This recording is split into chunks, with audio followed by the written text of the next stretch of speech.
take a good look at what self-leadership is.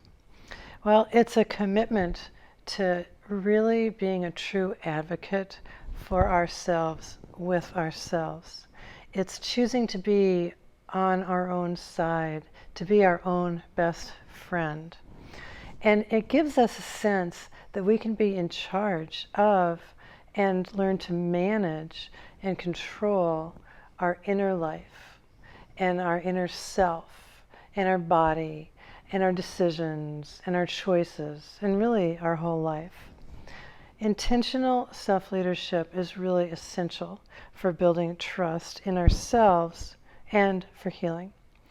Because, if you don't put yourself first and take care of yourself, who's going to do that for you?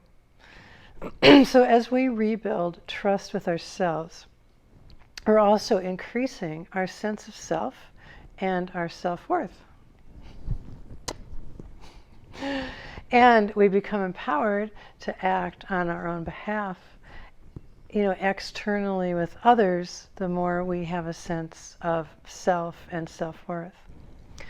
So as you begin to take self-leadership over your self-concept and your life, you're reminding yourself that there is still a part of you who can handle things. That you're undoing the lies that you believe about yourself, that you're helpless or that you're worthless. And really you're helping your entire physiology. When we take leadership over ourselves, it helps our brain by activating that prefrontal cortex and by decreasing the overactivation of our emotional brain and our fear system in our brain. But, we can't just decide, okay, I'm going to take leadership over myself right now and I'm going to do it perfectly from here on out. And I'm going to set tons of goals and I'm going to meet them all.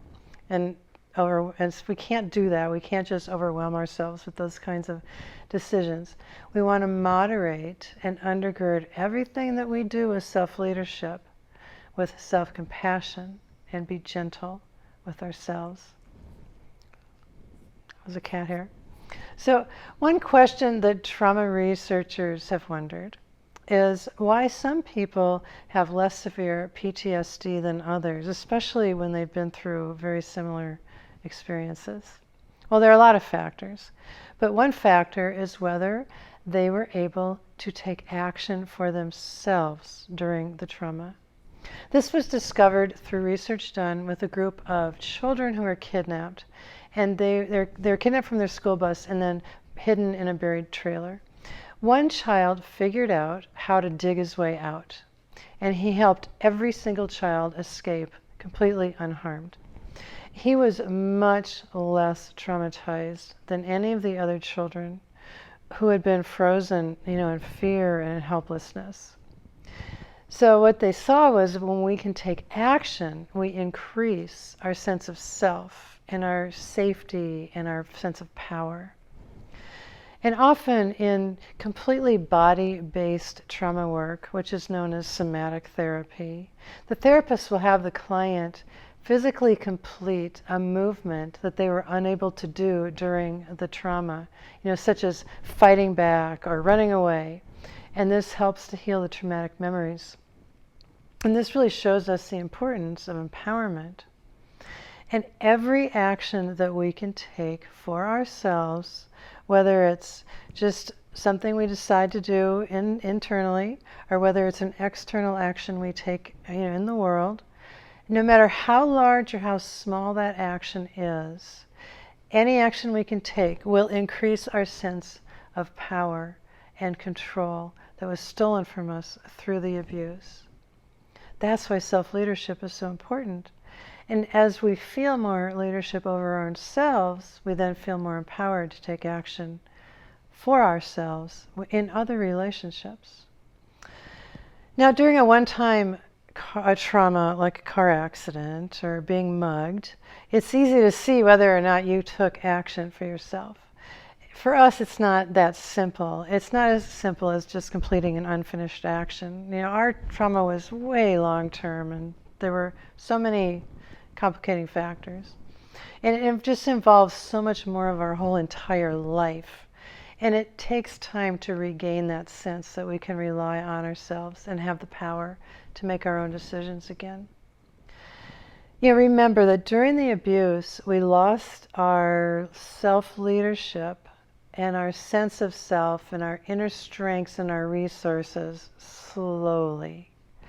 As we were more and more controlled by others and brainwashed into believing lies about ourselves, we felt more and more powerless. We felt more hopeless and passive and, like we were just wrong and we were damaged and we were useless. Now, it's not actually true that we're helpless or useless or wrong or damaged. And we're certainly not wrong for being who we are.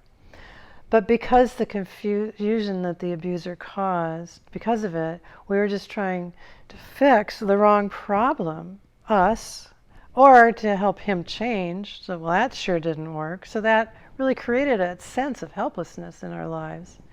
We were also conditioned to judge ourselves by how things were going outside of us. Like when he acted really nice for a day, we thought we did something right. When we had a good day, we thought we were better inside. And we were judging who we were and how we were inside by outward circumstances. And then, of course, when we turned to other people for a solution, they didn't understand abuse and they did not know what the solution was. So they just said what? Well, there's things wrong with you, with us. And eventually we lost so much of our sense of self that we started to go to other people just to get our own reality validated. And when somebody else acknowledged our reality, we started to feel real again. But if they denied our reality, we felt like we hardly even existed. And then we were told we needed permission from other people, like a pastor or an elder or a friend or a counselor or our family, to take action to protect ourselves. I mean, we were told we had to have permission to set a boundary or to separate or divorce. It's ridiculous. But all these solutions were very outward focused, trying to make him change, judging how we were doing based on how he was doing or how the marriage was doing, getting others to understand our situation, finding our sense of self from how others responded to us, getting permission from other people to make our own decisions. That is a very slow erosion of our own self-leadership and our own sense of self. So I hope you know by now that healing is very inner-focused, rediscovering who we are, rediscovering what we can do, and knowing what we know is true. And it also involves reconnecting with and building up these inner resources and strengths that are still there inside of us. Think of the traits that are common in abused women: conscientiousness, capability, courage, commitment, dependability, perseverance, being self-reflective, being a problem solver, trying really, really hard, having tons of compassion, having strength. Well, here's the irony. These are the traits that kept us from taking action for ourselves when we were focused on the marriage, taking the action to leave the marriage. But they can be fuel for our self-leadership now as we focus them on ourselves and our healing. And when we put our energy where our power is and what we can do, it's the opposite of helplessness.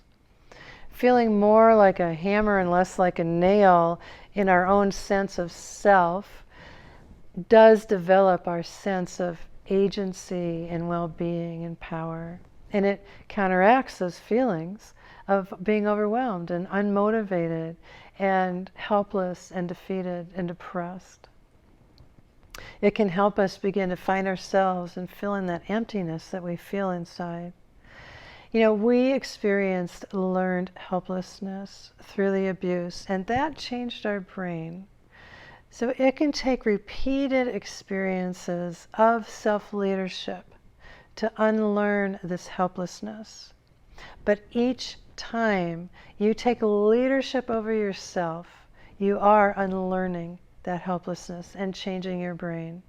Now I'm going to be giving you tools that will help speed up the process. But don't get discouraged. It can actually take time to unlearn all of this. Now over the coming weeks, I'm going to guide you through a lot of action that you can take to unearth your true self. And you can start by answering the journaling questions below.